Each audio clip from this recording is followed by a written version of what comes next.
Okay. Before we have our quiet time, let's all get on the same page. If you're reading from the Sparkly book, it's page 466, a new section entitled Pleasure and Pain. In the second edition, it's page 414, and the new heading is called The Attraction of Pain. In the first edition, it's page 386. Again, the section is called The Attraction of Pain. If you're reading from the ACIM, it's found on page 195, and the subject is Pleasure and Pain. And in the CIMS edition, it is found on page 392. Again, the subject is Pleasure and Pain. Okay. Let's take a few moments to be quiet together.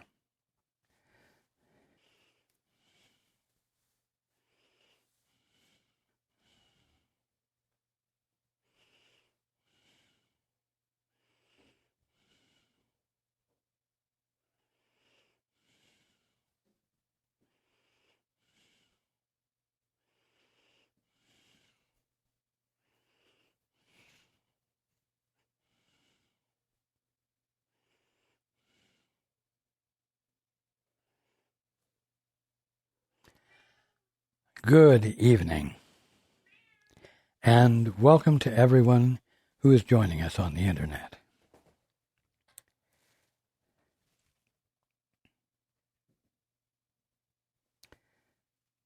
Things are getting simpler and simpler. There are fewer and fewer choices that seem to be available.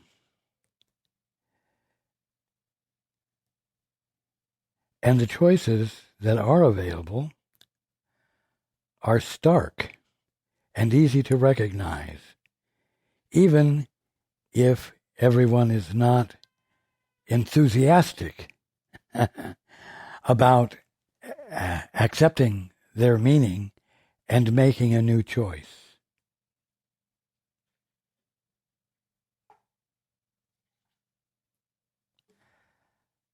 You are, every single one of you, holy sons and daughters of God, right now. That is an eternal fact. It is a governing fact.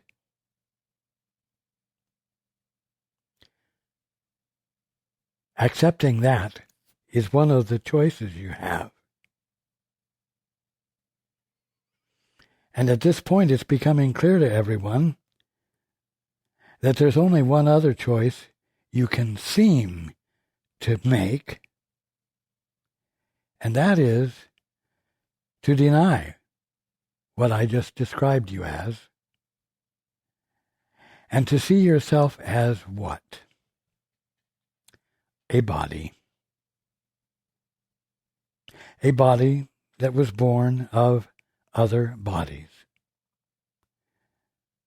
As part of an evolution of physicality, of physical form and physical laws.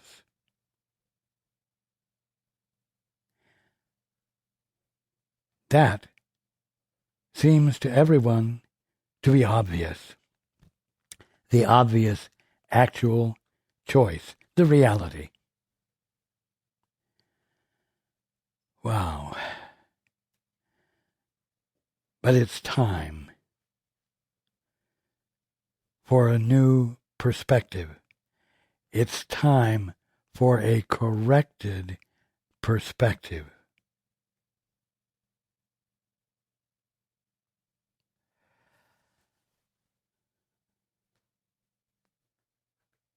Any moment you take to just become still and be the presence of attention, you will find that you are able to first of all imagine, and then to actually begin to experience the fact that you are awareness. You are not a body sitting or standing there being aware, but you are awareness in which the experience of body and world and universe is going on. We have discussed this before. Now, the holy instant is a practice of making a shift from body identification to mind identification.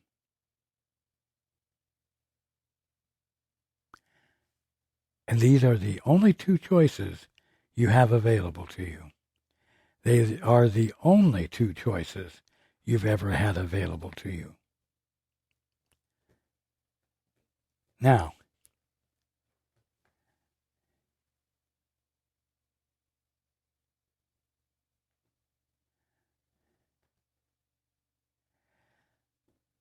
when you join with the Holy Spirit,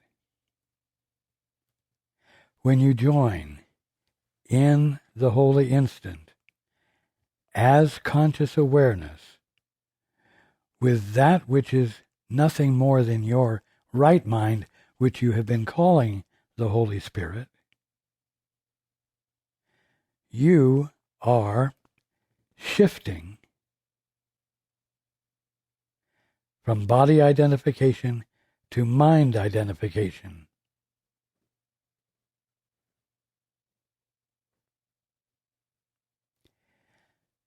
In the Holy Spirit, and I'm going to read part of the last sentence we read last week. In the Holy Spirit, it is possible, and only there is it possible, that our communion, mine, the Holy Spirit's, the Father's, with you, it is possible that our communion, where we are joined already, will be the focus of the new perception that will bring light to all the world contained in you. Of course, in you as that mind, that conscious awareness, which is the presence of mind, that is God, in which all of creation is embraced and is available for you to experience as what it truly is. It is shifting from body identification back to mind identification, which is joining with the Father and claiming no other perception. That is where translation, transformation, awakening occurs. And suddenly everything that you have been experiencing and everything that you temporarily were not experiencing will become available to you once again. You will see everything, including everything you're already experiencing, in the light of what it divinely, really is. And I will tell you that in that experience, there is no sin, disease, or death. There is no fear or guilt. Because those 5 things exist or seem to exist only when body identification is being employed. We're reading about the obstacles to peace. And we're reading about the second obstacle, which is entitled, The Belief the Body is Valuable for What It Offers. Well, man, if that isn't body identification, I don't know what it is. you holy sons and daughters of God, who are not bodies, but who are not bodiless.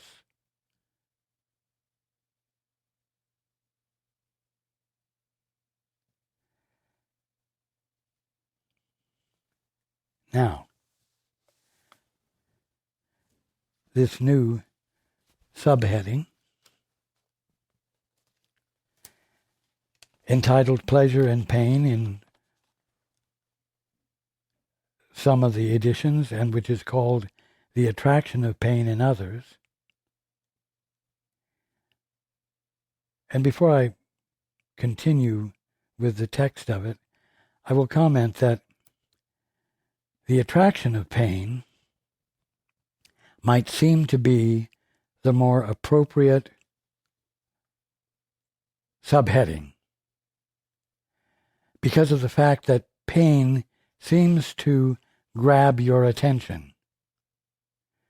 But actually, it isn't that pain grabs your attention, it's that you reach for pain.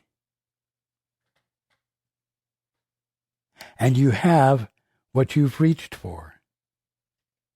When you said, Father, I would rather determine what everything is for myself, you chose an act of independence, a state of independence, which doesn't exist except in your imagination.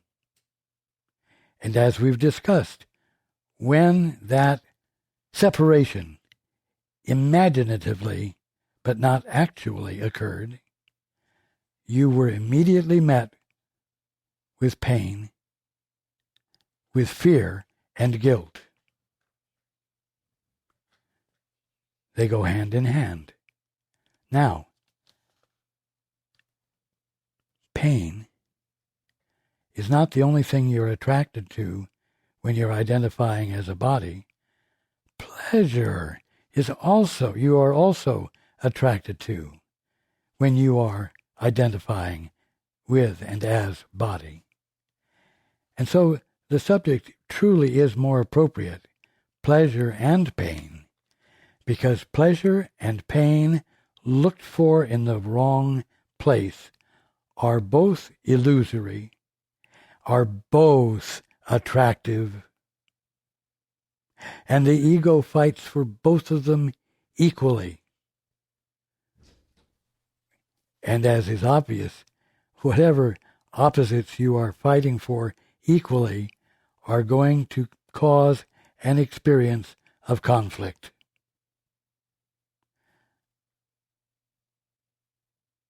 An undesirable state, which one must endeavor to get out of or improve.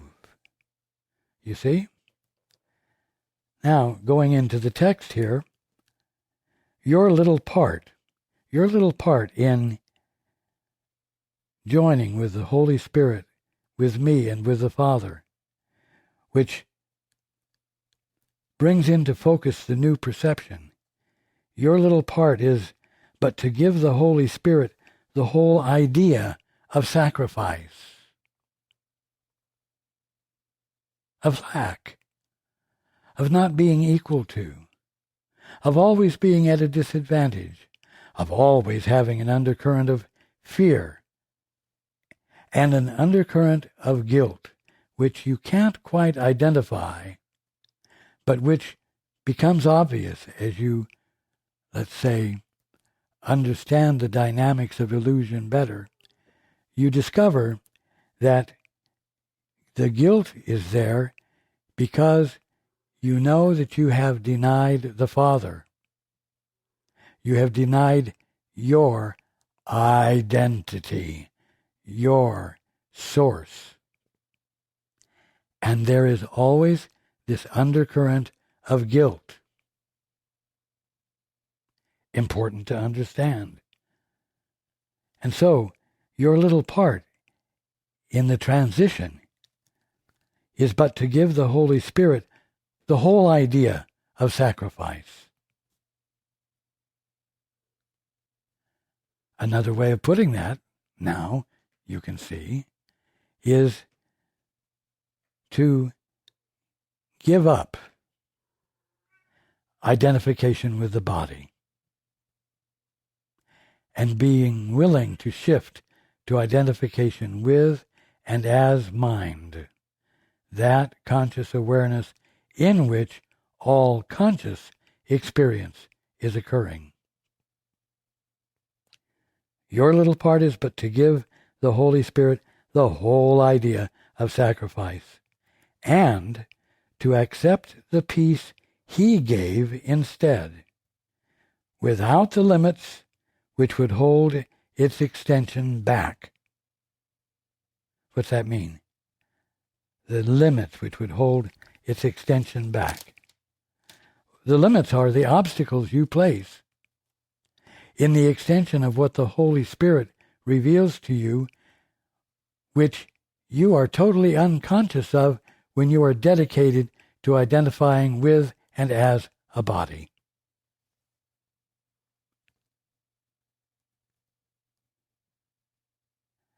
Your little part is but to give the Holy Spirit the whole idea of sacrifice and, in its place, to accept the peace He gave instead without the limits which would hold its extension back and so would limit your awareness of it. You see, if you do not extend what the Holy Spirit reveals to you, to your brother, you limit your awareness of it. You actually deny your awareness of it. You see? It's binding, you might say. One doesn't come without the other. In your willingness to extend what the Holy Spirit reveals to you, because you've asked, what's the truth here? If you extend that to your brother because you love your brother, and because your brother deserves nothing less than that, you give that to yourself as well, and it confirms both you and your brother or sister as the sons or daughters of God that you actually are. And that is how the sudden shift of perception occurs that is called a miracle.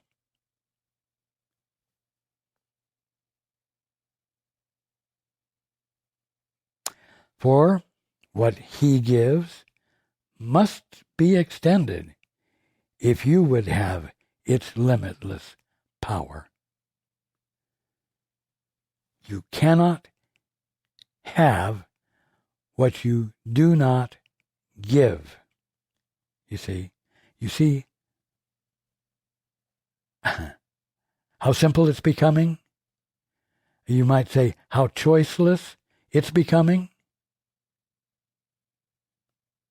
Now, everyone can ignore this and continue to experience sin, sickness, and death. The result of introducing obstacles to your peace, by introducing obstacles to your union, your communion with me, with the Holy Spirit, with the Father. You see, it's utterly simple. It's utterly difficultly simple if you bring resistance to it. But it is that simple. What He gives must be extended. What capital H He gives must be extended if you would have its limitless power. And what? Use it for the Son of God's release. You can't just accept it and embrace it for yourself. You can't have it if you don't extend it. It is not this you would be rid of, and having it, you cannot limit it. In other words, it is not this you would truly be rid of. You don't want to be rid of that which illuminates your holiness and your brother's holiness, and the experience of what that means. It is not this you would be rid of, and having it, you cannot limit it. You see? The minute you dare to extend to your brother the illumination that the Holy Spirit provides to you, you also have what you've given, and there is no limit to it. It is an experience of infiniteness, of absolute wholeness, of integrity, of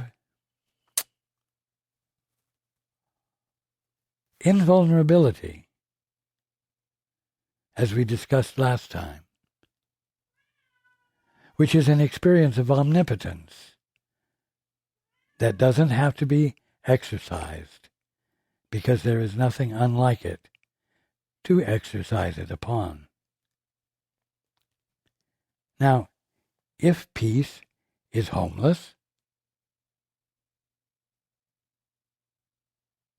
if peace isn't finding a residence in you, if peace is homeless, so are you, and so am I. And he, with a capital H, who is our home, is homeless with us. Either all is God being all, or all is not God being all. It's always a unity. So, only one of them is actual, and it's your birthright to be experiencing it.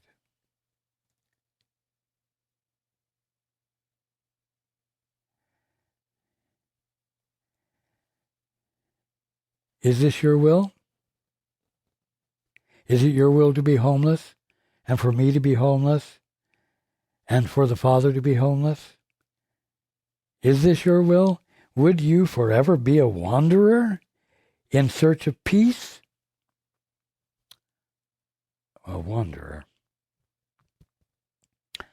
You know about wandering in the wilderness. Well, when you identify as body and have divorced yourself from the experience of being mind, in which everything is going on, you are in the wilderness of fear and guilt. It's that simple. And you move through this desert, which you call life today, struggling, doing your best, sometimes over insurmountable odds, it would seem, where there is no support for your doing your best. It's a struggle. It's work. It's the experience of sacrifice. But the holy instant is when you give to the Holy Spirit the whole idea of sacrifice. In other words, you abandon identification with the body,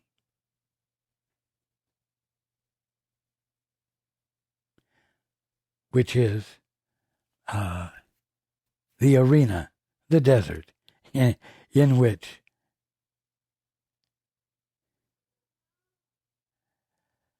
your birthright is withheld from you? Would you forever be a wanderer in search of peace? If not, then you must start today to dishonor everything you think everything is, all that you think everything is, and be curious to see the more of what God is being right there than what you're seeing. And that requires an attitude of mind, a desire in mind, and a commitment in mind. It constitutes a shift of your operating base, we could say.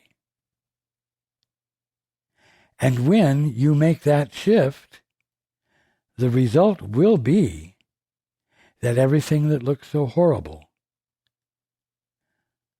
the wilderness of sin, sickness, and death, will transform so that it becomes obviously the kingdom of heaven. But it requires beginning now to consciously choose between body identification and mind identification. Would you forever be a wanderer in search of peace? Would you invest your hope of peace and happiness in what must fail? Oh, you do invest your hope of peace in your body, in your partner, in your home, in your job, in the environment, the physical environment you live in. You invest your hope of peace outside of your mind so that you can bring it into your experience and then, because of that, have peace of mind. But remember, the obstacle of peace is the belief that your body in its own right is what you are and it has value. Value to you. Value to any hope for decency and well-being that you might have. It's a struggle. It's not your birthright. Don't be afraid to acknowledge it as a struggle. And don't be afraid to acknowledge that the way out of the struggle is to struggle more.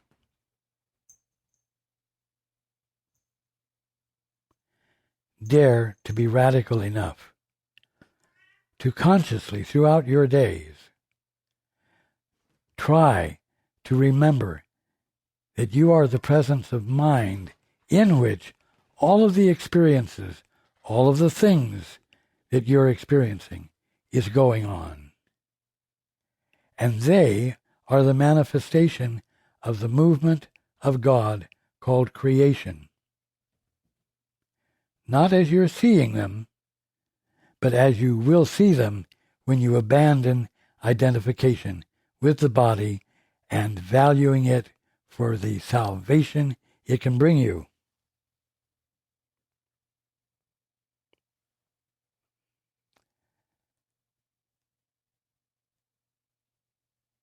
Would you invest your hope of peace and happiness in what must fail?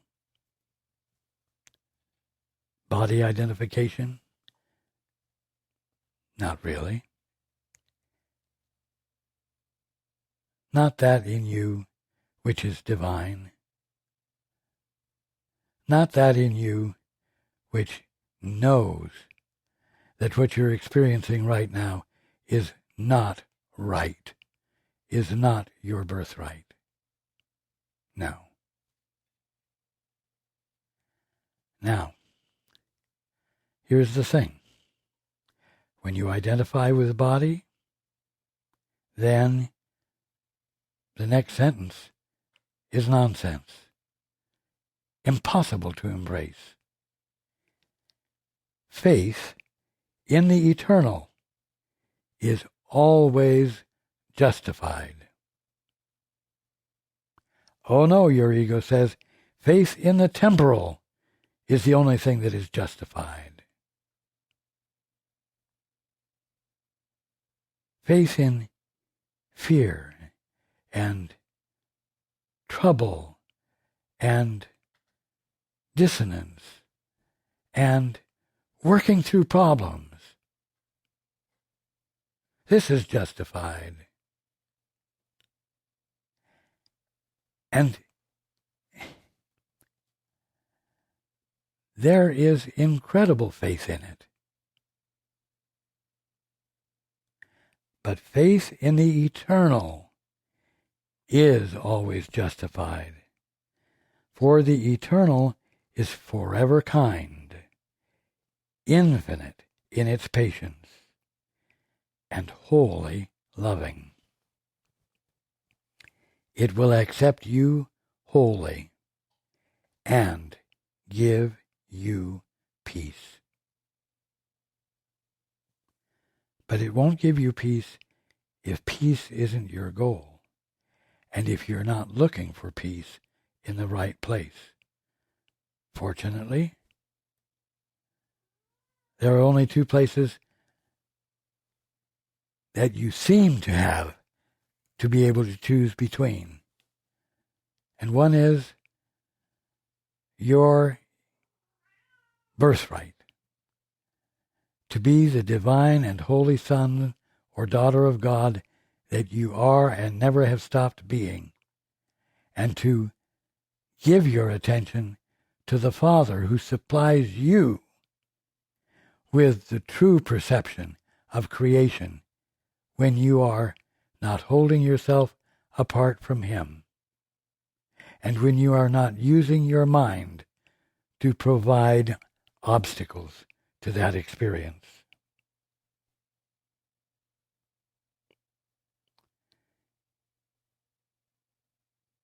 The eternal will accept you wholly and give you peace. Yet it can unite only with what already is at peace in you, immortal as itself. You know what? The hooker is that you are so bound to your allegiance to body identification and the significance, or I'm going to say apparent significance, of fear and guilt, that you cannot find justification, willingness to become silent and reach for peace beyond circumstances, the peace that is inherent in your very presence of mind.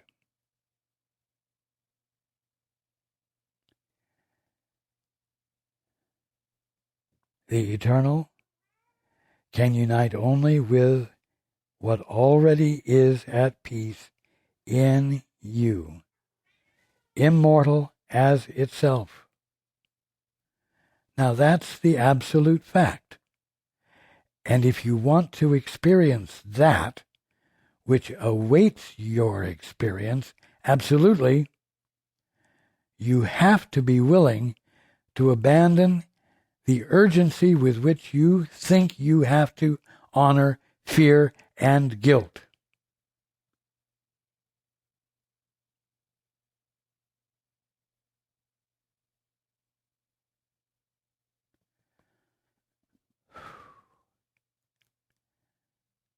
The fear and guilt are distortions which were introduced into your conscious experience of being when you chose to be conscious without being joined to your source. And as a result, losing your experience of unity and harmony and love truly with your brothers and sisters. The body can bring you neither peace nor turmoil. The body gets a bad rap, and I will say it gets an especially bad rap from students of A Course in Miracles. When students of A Course in Miracles should be moving beyond the traditional negative interpretation of the body. The Course presents the fact that the body can bring you neither peace nor turmoil. Therefore, it cannot be blamed for anything. It does not have to be gotten rid of. It has to be recognized for what it is. And shall I say, and be used appropriately. The body can bring you neither peace nor turmoil, neither pain nor joy. But everyone believes it can and looks for those things there. You don't have to continue doing it. It, the body, is a means and not an end. It has no purpose of itself. Now, is it saying here that it doesn't exist? That it's an illusion? No. It simply has no purpose of itself, but only what is given to it.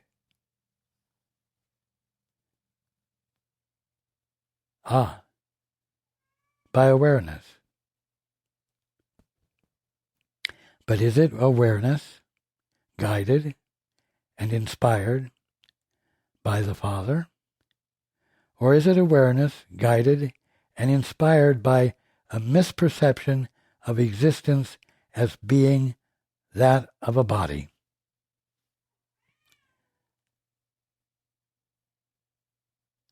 The body will seem to be whatever is the means for reaching the goal that you assign to it.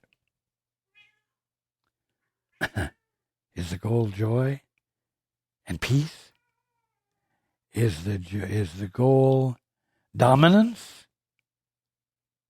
Is the goal strength and power? Is the goal to be a force for good? To be a force for good is as bad as being a force for bad. Because force doesn't come into play at all when one is joined with the Holy Spirit and the Father's perspective. Peace and guilt are both conditions of the mind to be attained. You hear that? Peace and guilt are both conditions of the mind to be attained.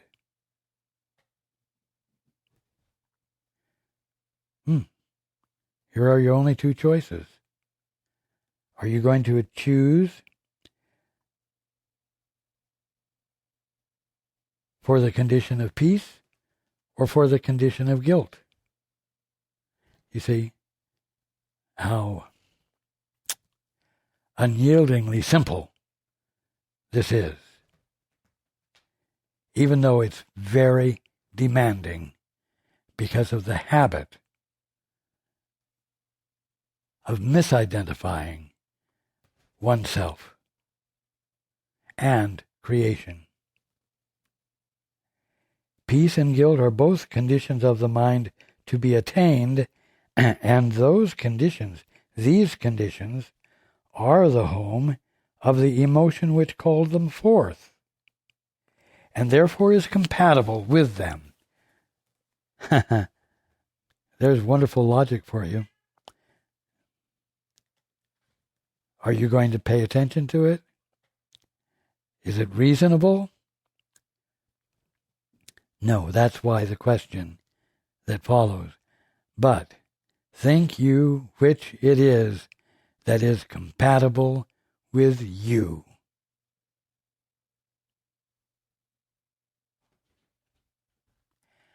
Is identifying as a body compatible with the Holy Son or Daughter of God that you are? Is it? No. It is not compatible.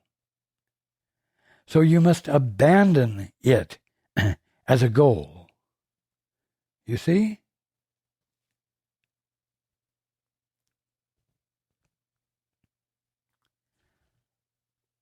Well, if I have any imagination of what that's going to mean, it's going to mean radical change. It's going to be more than I can bear. I am reluctant. Oh, there you go. There's the obstacle forming. But that's because you're looking at the goal from body identification.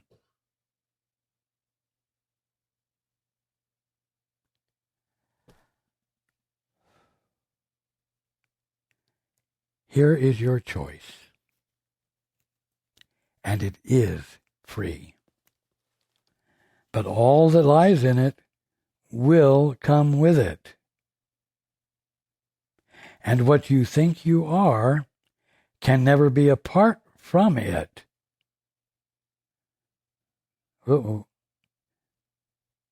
That's going to mean that you're going to find yourself changed. Well, who will you be? What will you be like? Will you be safe? Will you be strong? Will you be capable? Will people recognize your integrity? All of this is body-oriented, wilderness thinking. Listen again, because this is good news. Here is your choice, and it is free, but all that lies in it will come with it. It won't be a partial gift. It won't be a little bit now and then monthly installments. All that lies in it will come with it, and what you think you are can never be apart from it. The body, and I'll say body identification, the body is the great seeming betrayer of faith. Identification with the body and the emotions that accompany it, fear, guilt, and the experience of sin, sickness, and death, they block faith. They undo faith. They invalidate faith, at least to those who have placed their faith in the illusion of being a body. But it's not true, and it doesn't require the denial or the rising above a body to get out of it. It only requires a shift of attention from identifying with the body and placing your attention in your mind and recognizing that as consciousness you are experiencing body and trees and birds, etc.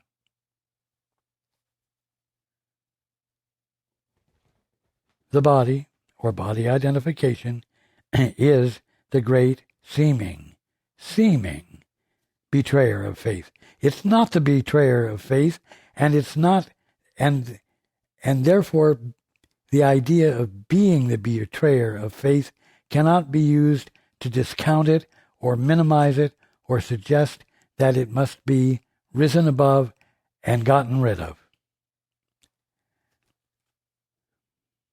the body is the great seeming betrayer of faith. Why? Because it's not the body, it's what you're using your mind for to identify as body, ignoring the fact that what is seeing and defining what the body is mind. And that that which made the definition never left the place of being mind. In it, the body, lies disillusionment. In the body, orientation, the body, mindset, the body, identification. Disillusionment lies disillusionment. Of course. And the seeds of faithlessness. But here you go. But only if you ask of it what it cannot give. So, you're going to move toward having the body disappear because you asked of it something it couldn't give, and you've had a disappointing experience. Disappointing in the sense that you've experienced fear and guilt and pain and sin, disease and death.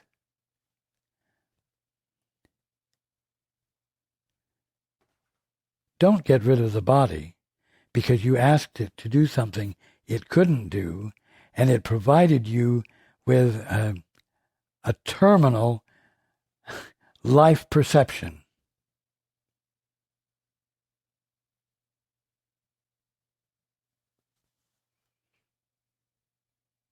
Write that down on a piece of paper, a stick-it note, and put it on your refrigerator or on the wall in front of your toilet, someplace where you can be reminded of it.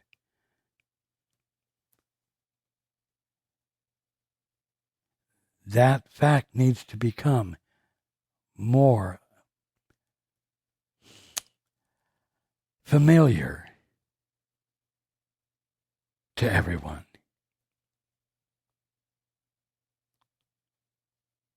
Can your mistake be reasonable grounds for depression and disillusionment,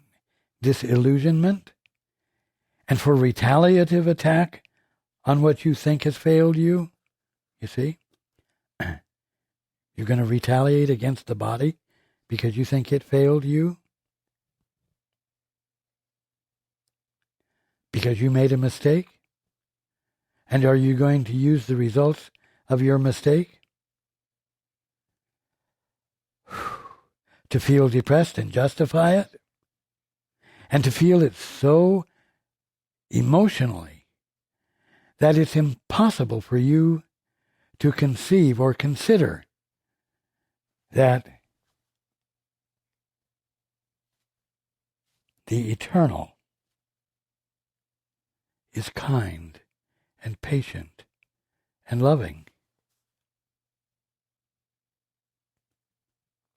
You see?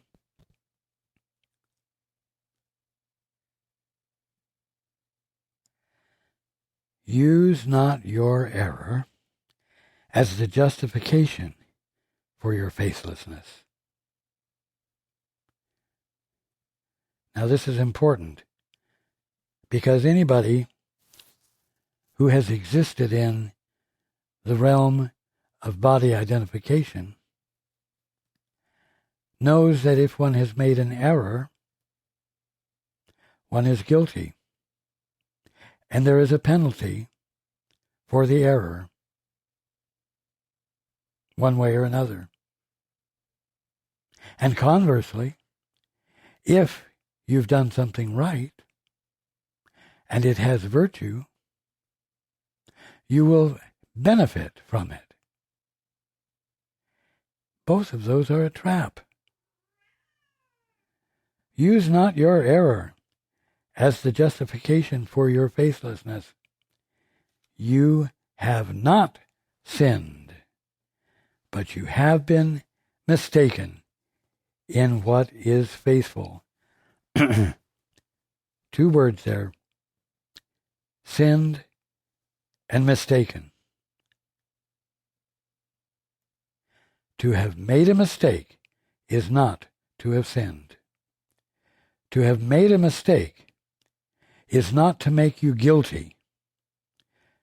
To have made a mistake cannot be the cause for fear.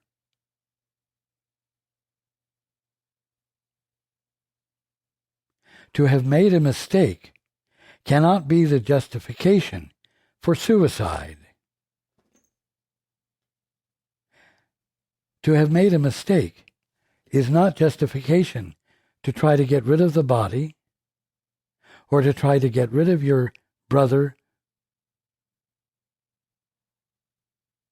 You see?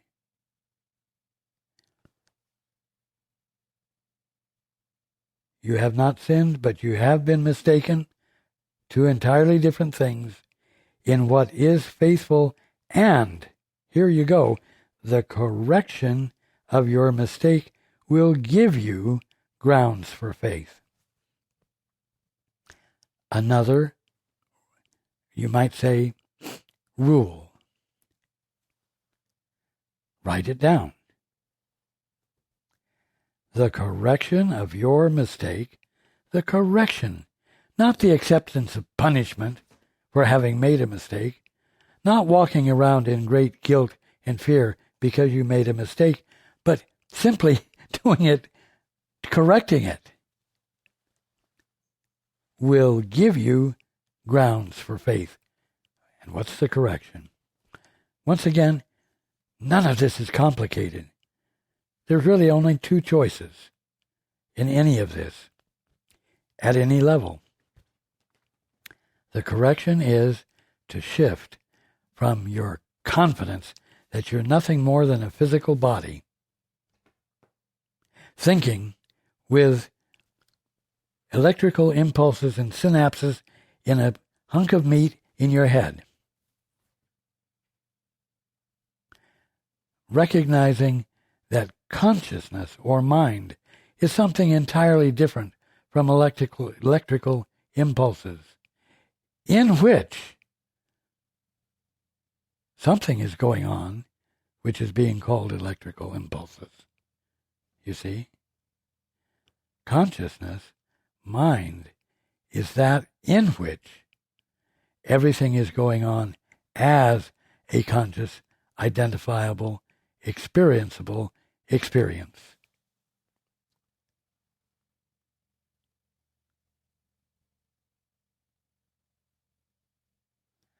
So again, the correction of your mistake, shifting back to mind identification through the practice of the holy instant, will give you grounds for faith.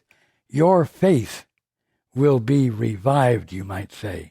It will be illuminated in you because it never left you, except for the fact that you brought obstacles to its experience by virtue of your faith in and devotion to your belief that you are a body.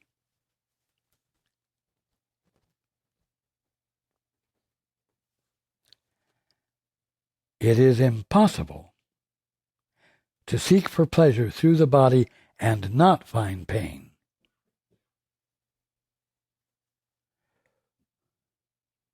Well, that doesn't mean, again, man, you got to get out of this mortal experience and the experience of a body if you're not going to be able to find anything but pain. No. It's impossible to seek for pleasure through the body and not find pain because you're trying to get something from the body that it cannot give. You're looking in the wrong place with a wrong sense of yourself, an independent, isolated sense of self separated from its divine source. It's inevitable. If you seek pleasure through the realm of body identification,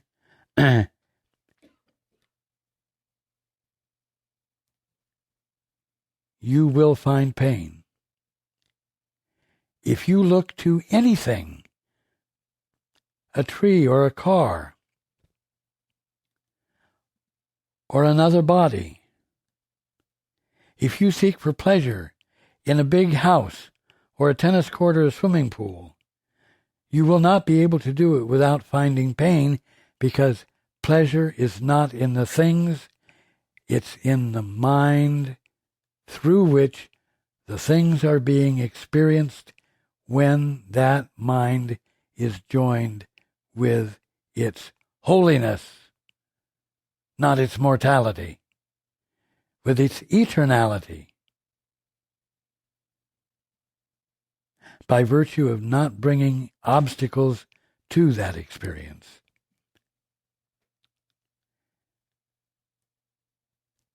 Again, it is impossible to seek for pleasure through the body and not find pain. It is essential that this relationship be understood, for it is one the ego sees as proof of sin. It is not really punitive at all.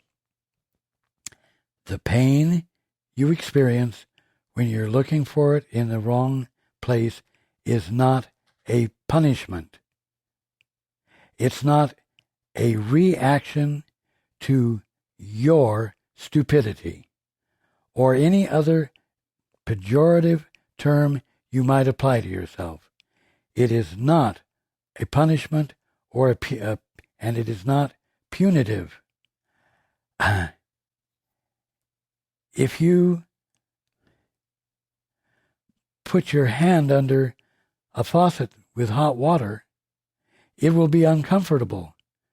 Not because you were stupid, but because hot water and your finger don't belong together, and you learn not to do that again. It's inevitable.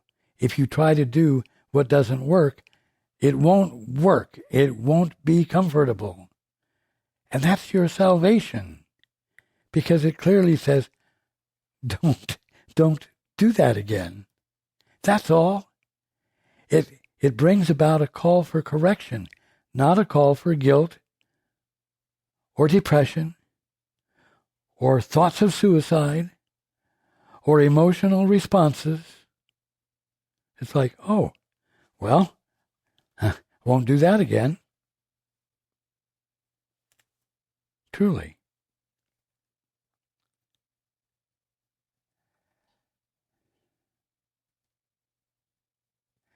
Again, it is not really punitive at all, the pain that you experience. It is but the inevitable result of what?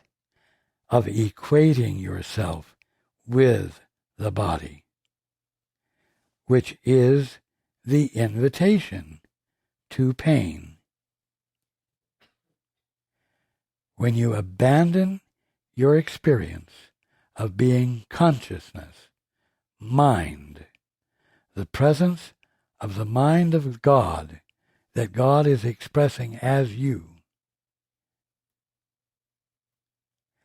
when you abandon that and then identify with what is left, you're inviting the two things that come into play, which you didn't know were there, awaiting you: fear and guilt, and the pain that results from the two. You see?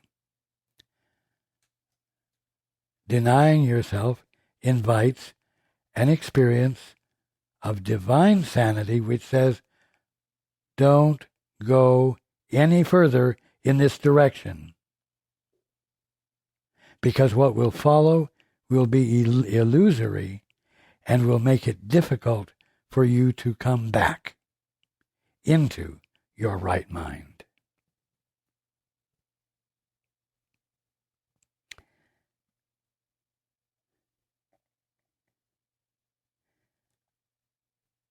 Pain is the inevitable result of equating yourself with the body, which is the invitation to pain, for it invites fear to enter and become your purpose. The attraction of guilt must enter with it. Right? The two things. When you abandon your identity, your source, the two things that come into play are fear and guilt.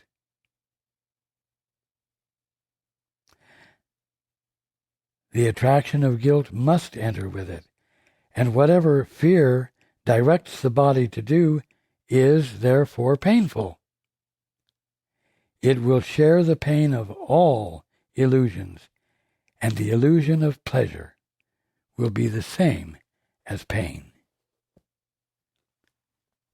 Is not this inevitable? Is that becoming clear? It just is simply inevitable. Under fear's orders, the body will pursue guilt. What does that mean? It will attach itself to the feeling of guilt, and it will let the feeling of guilt become the motivating factor for the actions that will follow. Under fear's orders, the body will pursue guilt, serving its master, whose attraction to guilt maintains the whole illusion of its existence. The attraction to guilt maintains the whole illusion of its existence because the attraction is so compelling that you become seemingly unable to let go of it and choose once again for your peace with a faith in the eternal.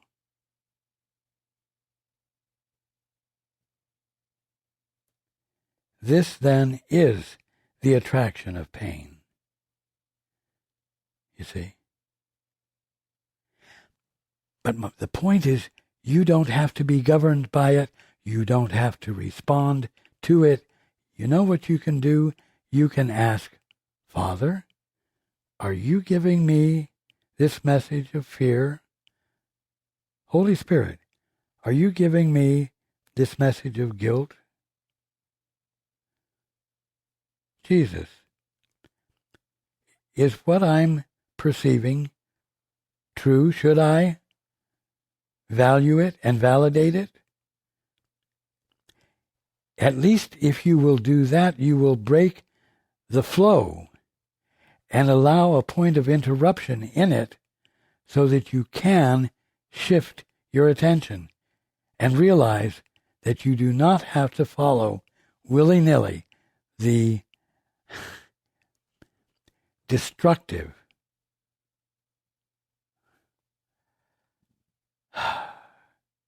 I will say, depressing movement that is involved. Ruled by this perception, the body becomes the servant of pain, seeking it dutifully and obeying the idea that pain is pleasure. Well, I must be learning something from this. You know, it must be having some beneficial effect. Don't become confused. The Holy Spirit can turn every situation to your advantage, not because every situation is advantageous, but because it knows how to undo the validation you give to circumstances that are invalid and not real.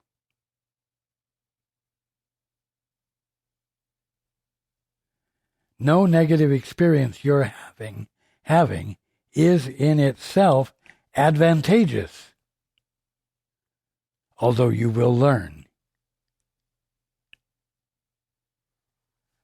Is that clear?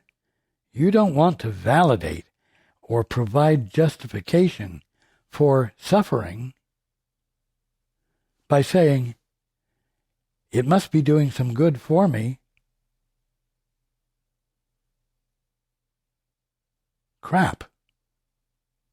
bullshit. Be firm with it. Denounce it absolutely. Do not be kind with it or about it. Recognize it for what it is. It's trickery.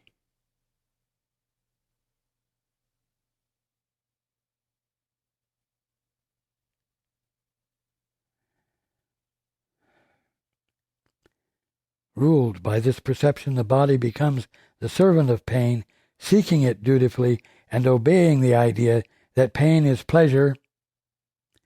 It is this idea that underlies all of the ego's heavy investment in the body. And it is this insane relationship which it keeps hidden and yet feeds upon.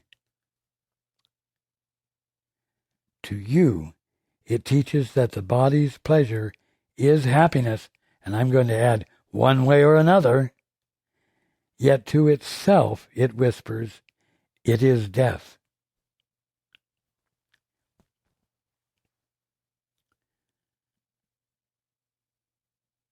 It's time to simply make the choice between the arena in which sin, sickness, death, fear, guilt, and pain seem to be occurring and are illusory, and choosing for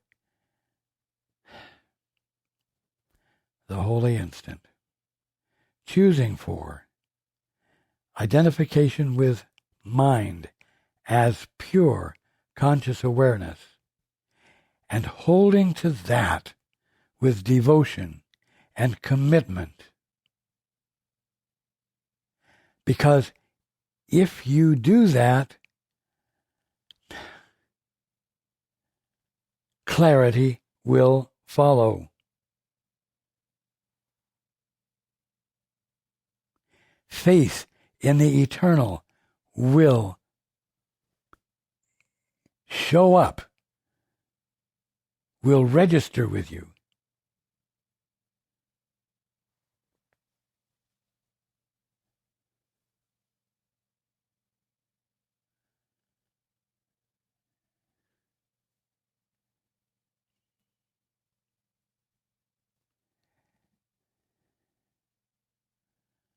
Now,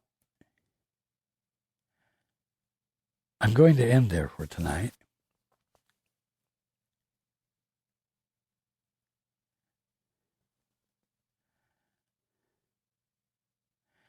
I am encouraging everyone to become more black and white in their appraisal. Let there be fewer choices, and let the fact that there are only two choices confront you with which choice you need to be making so that you will make it instead of delaying because you have so many options. And you have so many opportunities as a body to make progress and do wonderful things while never experiencing the peace of your being and the peace in which the eternal is the center and circumference of you.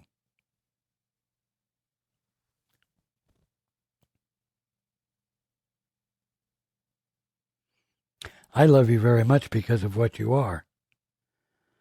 And I'm not fooled for a moment by the fact that you think you're a body, something that came from a sperm and an egg. Something was happening, but it was the movement of creation as mind. And all that was identifiable, all that ever is identifiable, is the visibility and tangibility of mind moving and recognizing itself in the movement, a singular integrity of perfection that becomes your experience when you make the simple choice and start doing it today.